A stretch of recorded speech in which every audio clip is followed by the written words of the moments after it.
Hello guys, അസ്രീം വ്ലോഗിലേക്ക് എല്ലാവർക്കും സ്വാഗതം. അപ്പം നമ്മൾ ഇന്നത്തെ അവധി ദിവസം ആനന്ദകരമാക്കാൻ നമ്മൾ അടിപൊളി ഫ്രൈഡ് റൈസും ചിക്കനുമാണ് ഉണ്ടാക്കാൻ പോണത്. അപ്പോൾ നമുക്ക് അടിപൊളി ഫ്രൈഡ് റൈസും ചിക്കനും ഉണ്ടാക്കാം. അപ്പം നമുക്ക് ആദ്യം തന്നെ ചിക്കൻ ഇത്തിരി മസാല ഒക്കെ പുരട്ടി വയ്ക്കാം. അത് അത്യാവശ്യം നമ്മൾ ചിക്കൻ മസാല പുരട്ടാൻ ഉപയോഗിക്കുന്ന എല്ലാം ഉപയോഗിച്ച് നമ്മൾ ചിക്കൻ അവിടെ മസാല പുരട്ടി വെക്കുകയാണ്.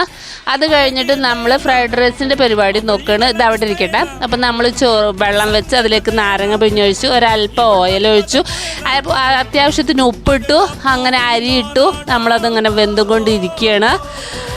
അപ്പം നമ്മൾ ബിരിയാണിയുടെ അരി അതിട്ടു. അങ്ങനെ നമ്മൾ ഒരല്പം വെളിച്ചെണ്ണ ഒഴിച്ചു, അതിലേക്ക് ഇഞ്ചിയും വെളുത്തുള്ളിയും ചെറുതാക്കി അരിഞ്ഞതിട്ട് വഴറ്റിക്കൊണ്ടിരിക്കുകയാണ് ഫ്രൈഡ് റൈസ് തയ്യാറാക്കാൻ. അങ്ങനെ നമ്മൾ തയ്യാറാക്കി വെച്ചിട്ടുള്ള പച്ചക്കറികൾ, നമുക്കിഷ്ടമുള്ള പച്ചക്കറികളെല്ലാം ഉപയോഗിക്കാം. ക്യാരറ്റ് എന്താ വേണ്ടെങ്കിലും ഉപയോഗിക്കാം. അങ്ങനെ അത് തയ്യാറായിക്കൊണ്ടിരിക്കുകയാണ്. അത് അടിപൊളി സ്മെല്ല് വരുന്നുണ്ട്. ഇഞ്ചിയും വെളുത്തുള്ളിയും മുരിഞ്ഞ മണം വരുമ്പോൾ നമ്മൾ അതിലേക്ക് എടുത്ത് വെച്ചിട്ടുള്ള പച്ചക്കറി ഐറ്റംസ് എല്ലാം ഇട്ടു. ഈസി ആയിട്ട് ഉണ്ടാക്കാൻ പറ്റുന്നതാണ്. എല്ലാവർക്കും അവധി ദിവസങ്ങളിലും ഏത് ദിവസം വേണമെങ്കിലും ഉണ്ടാക്കാം. അപ്പോൾ നമ്മൾ പച്ചക്കറികളൊക്കെ അതിലേക്ക് ഇട്ടു, നമ്മൾ വഴറ്റിക്കൊണ്ടിരിക്കുകയാണ്. അങ്ങനെ നല്ല തീയിൽ വെച്ചിട്ട് 2 മിനിറ്റ് വഴറ്റിയാൽ മതി. അതിലേക്ക് നമ്മൾ ചേർക്കാൻ പോണത് കോഴിമുട്ടയാണ്. അങ്ങനെ കോഴിമുട്ട ഒരു 4 കോഴിമുട്ടയാണ് നമ്മളിതിലേക്ക് ചേർക്കണത്. അങ്ങനെ കോഴിമുട്ട ഉടച്ചൊഴിച്ചിട്ടുണ്ട്. ഇനി നമുക്കതും പച്ചക്കറിയും കൂടി 2 സൈഡിലാക്കിയിട്ട് വേറൊരു പാത്രം ഒന്നും എടുക്കേണ്ട ആവശ്യമില്ല. നമുക്ക് ആ പാത്രത്തിൽ തന്നെ ഒരു സൈഡിലായിട്ട് നമുക്കത് വഴറ്റിയെടുക്കാം. ഒരല്പം ഉപ്പിട്ടു. അങ്ങനെ നമ്മൾ അടിപൊളി സ്മെല്ല് വരുന്നുണ്ട്. അങ്ങനെ നമ്മളത് വഴറ്റിക്കൊണ്ടിരിക്കുകയാണ്. ഇനി ഇത് രണ്ടും കൂടി മിക്സ് ചെയ്ത് വീണ്ടും ഒന്ന് വഴറ്റാം അതിലിട്ടിട്ട് തന്നെ. അപ്പം നമ്മളതിലേക്ക് കുരുമുളക് പൊടിയാണ് ഇപ്പോൾ ആഡ് ചെയ്തിട്ടുള്ളത്. കുരുമുളക് പൊടി എല്ലാം കൂടി വഴറ്റുന്നുണ്ട്. അടിപൊളി സ്മെല്ലാണ്, ആരൊക്കെ വരുന്നറിയില്ല.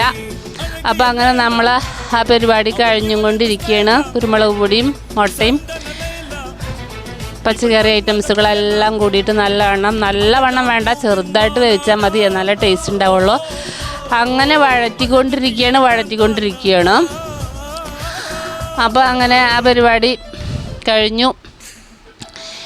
ഇനി അടുത്തതായിട്ട് നമ്മൾ ചെയ്യാൻ പോണത്, അതിലേക്ക് സോയാ സോസ് ഒഴിച്ചു. സോയാ സോസ് അധികം ഇഷ്ടമുള്ളവർക്ക് അധികം ഒഴിക്കാം, കുറച്ച് ഇഷ്ടമുള്ളവർക്ക് കുറച്ച് ഒഴിക്കാം. അങ്ങനെ സോയാ സോസ് ഒഴിച്ച് ഇനി ഇതിലേക്ക് വേണമെങ്കിൽ നമുക്ക് ടൊമാറ്റോ സോസ്, ചില്ലി സോസ് ഇതൊക്കെ ഒഴിക്കാം. അപ്പോൾ ചോറിന് സാധാ ഹോട്ടലിലെ കളർ വരികയാണെങ്കിൽ സോയാ സോസ് മാത്രം ഒഴിച്ചാൽ മതി, അല്ലെങ്കിൽ ചുവപ്പ് കളറും 2 കളറൊക്കെ ആയിട്ട് വരും. അപ്പോൾ നമ്മളിപ്പോൾ ഇതിലേക്ക് ചോറ് ഇട്ടു. അങ്ങനെ ചെറുതായിട്ട് അടുപ്പത്ത് വെച്ച് തന്നെ മിക്സ് ചെയ്തുകൊണ്ടിരിക്കുകയാണ്. അപ്പോൾ ഇനി അതിലേക്ക് നമുക്ക് ഒരല്പം കൂടി കുരുമുളക് പൊടിയും, പിന്നെ നമ്മൾ സാലറി, പിന്നെ സ്പ്രിങ് ഓണിയൻ ചെറുതാക്കി അരിഞ്ഞത്, ഇതെല്ലാം കൂടി അതിലേക്ക് ഇടുക. അങ്ങനെ ആ പരിപാടി കഴിഞ്ഞു. അപ്പം നമ്മളെ പഴയ ചിക്കൻ നമ്മൾ വീണ്ടും പൊരിക്കാനുള്ള പരിപാടിയിലാണ്.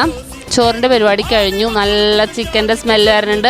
ഒരല്പം എണ്ണ ഉപയോഗിച്ചിട്ടാണ് ഇത് പൊരിക്കണത്, നല്ല എണ്ണയിലല്ല, ഒരു അൽഫാം ടേസ്റ്റിലാണ് ഇത് ഞാൻ ഉണ്ടാക്കിയെടുത്തിട്ടുള്ളത്. അപ്പോൾ നല്ല അൽഫാം പോലെ ഇരിക്കേണ്ട, മൂടി വെച്ചിട്ട് വേണം ഇത് ഉണ്ടാക്കാൻ. അപ്പോൾ നല്ല സോഫ്റ്റായിട്ട് കിട്ടും. വെന്തതിന് ശേഷം മാത്രം മൂടി തുറന്ന് വെച്ചിട്ട് വേവിക്കാം. അപ്പോൾ അങ്ങനെ നമ്മളെ ചിക്കനും തയ്യാറായിക്കൊണ്ടിരിക്കുകയാണ്. അടിപൊളി ചിക്കനാണ്.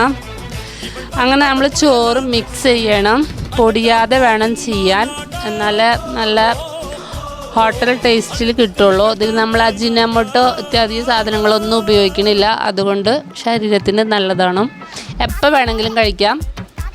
ഞാനിങ്ങനെ ഇടയ്ക്കിടയ്ക്ക് ഉണ്ടാക്കി കഴിക്കുന്ന ഒരേ ഒരു സംഭവമാണിത്. അത്രയും ടേസ്റ്റാണ്. അപ്പം നമ്മൾ ഇനി അത് കഴിക്കാൻ പോവുകയാണ്. അപ്പോൾ അങ്ങനെ നമ്മൾ ചോറ് വിളമ്പിക്കൊണ്ടിരിക്കുകയാണ്. ഇനി അതിലേക്ക് അടിപൊളി ചിക്കൻ വന്നുകൊണ്ടിരിക്കുന്നു. അപ്പോൾ അങ്ങനെ ചിക്കനും കച്ചമ്പർ, അച്ചാർ എല്ലാം ഉപയോഗിച്ചിട്ട് അടിച്ച് പൊളിച്ച് കഴിച്ചിട്ട് വരാം. ഓക്കെ, അപ്പം നമ്മുടെ വീഡിയോ ഇഷ്ടപ്പെട്ടവർ ലൈക്ക് അടിക്കുക, ഷെയർ ചെയ്യുക, സബ്സ്ക്രൈബ് ചെയ്യുക. அത്രே உള്ളൂ. போட்டு என்ன ஆமா அறுத்துட்டான், அதனால லேட் ஆச்சு ப்ரோ. ஓடி வந்ததால் வாங்குது மூச்சு ப்ரோ. பாடியில ஸ்கிராட்ச் ப்ரோ. ஹெல்மெட் போடலன்னு கொடுத்த ரெசிபி இதுதான் என்னோட சாட்சி ப்ரோ.